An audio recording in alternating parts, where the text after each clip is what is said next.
ಲಲಿತಾ ತ್ರಿಪುರ ಸುಂದರಿ. ಇದು ಕೇವಲ ಭಕ್ತಿಕತೆಯಲ್ಲ, ಇದಕ್ಕೆ ಪ್ರಾಚೀನ ಶಾಸ್ತ್ರಗಳಲ್ಲಿ ಬಲವಾದ ಆಧಾರ ಇದೆ. ಈ ದೇವಿಯ ಬಗ್ಗೆ ಮುಖ್ಯವಾಗಿ ಉಲ್ಲೇಖ ಸಿಗೋದು ಬ್ರಹ್ಮಾಂಡ ಪುರಾಣದಲ್ಲಿ. ಅಲ್ಲಿ ಲಲಿತೋಪಾಖ್ಯಾನ ಅನ್ನೋ ಒಂದು ವಿಶೇಷ ಭಾಗ ಇದೆ. ಅದು ಲಲಿತಾದೇವಿಯ ಅವತಾರ, ಯುದ್ಧ ಮತ್ತು ಮಹಿಮೆ ಬಗ್ಗೆ ಹೇಳುತ್ತದೆ. ಕಥೆ ಪ್ರಕಾರ ಒಬ್ಬ ದೈತ್ಯ ಇದ್ದ, ಭಂಡಾಸುರ. ಅವನು ದೇವತೆಗಳನ್ನೆಲ್ಲ ಸೋಲಿಸಿ ಲೋಕದಲ್ಲಿ ಅಹಂಕಾರ ಮತ್ತು ಅಧರ್ಮವನ್ನು ಹೆಚ್ಚಿಸಿದನು.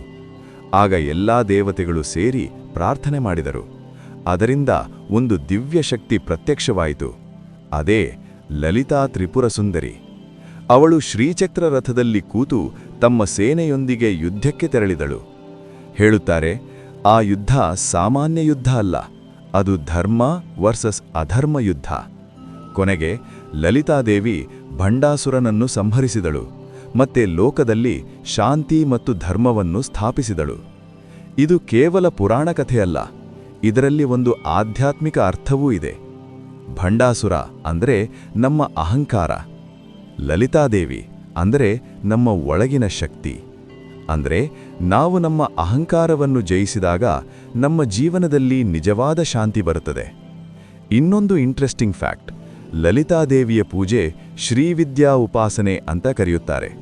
ಇದು ಭಾರತದಲ್ಲಿನ ಅತ್ಯಂತ ರಹಸ್ಯಮಯ ಮತ್ತು ಶಕ್ತಿಶಾಲಿ ಉಪಾಸನೆಗಳಲ್ಲಿ ಒಂದು. ಇದನ್ನು ಕಲಿಯಲು ಗುರುಪರಂಪರೆ ಬೇಕು. ಅದಕ್ಕಾಗಿ ಇದನ್ನು ಎಲ್ಲರೂ ಸುಲಭವಾಗಿ ಮಾಡೋದೂ ಇಲ್ಲ.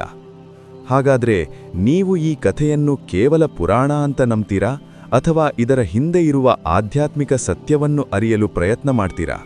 ಆ ಯುದ್ಧ ಮುಗಿದ ನಂತರ ಒಂದು ವಿಚಿತ್ರ ಸಂಗತಿ ನಡೆದಿದೆ. ಎಲ್ಲ ದೇವತೆಗಳು ಲಲಿತಾದೇವಿಯನ್ನು ಕೊಂಡಾಡುತ್ತಿದ್ದರು. ಆದರೆ ಕೆಲವರು ಮಾತ್ರ ಗಮನಿಸಿದ ಒಂದು ರಹಸ್ಯವಿತ್ತು.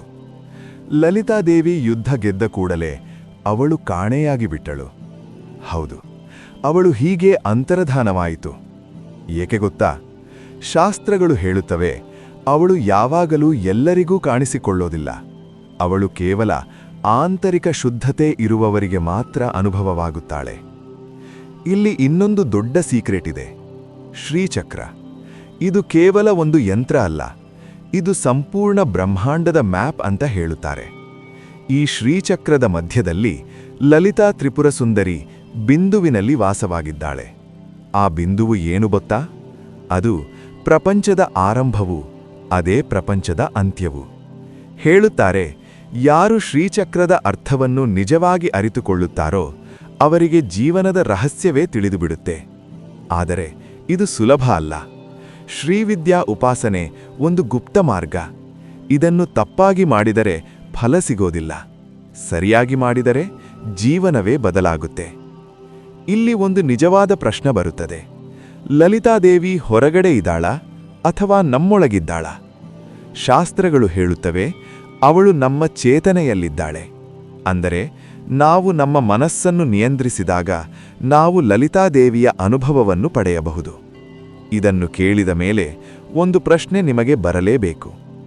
ನೀವು ಈ ವಿಡಿಯೋ ನೋಡ್ತಿರೋದು ಇದು ಕೇವಲ ಯಾದೃಚ್ಛಿಕವಾ ಅಥವಾ ಲಲಿತಾ ತ್ರಿಪುರ ಸುಂದರಿ ನಿಮ್ಮ ಗಮನ ಸೆಳೆಯಲು ಪ್ರಯತ್ನ ಮಾಡ್ತಿದ್ದಾಳಾ?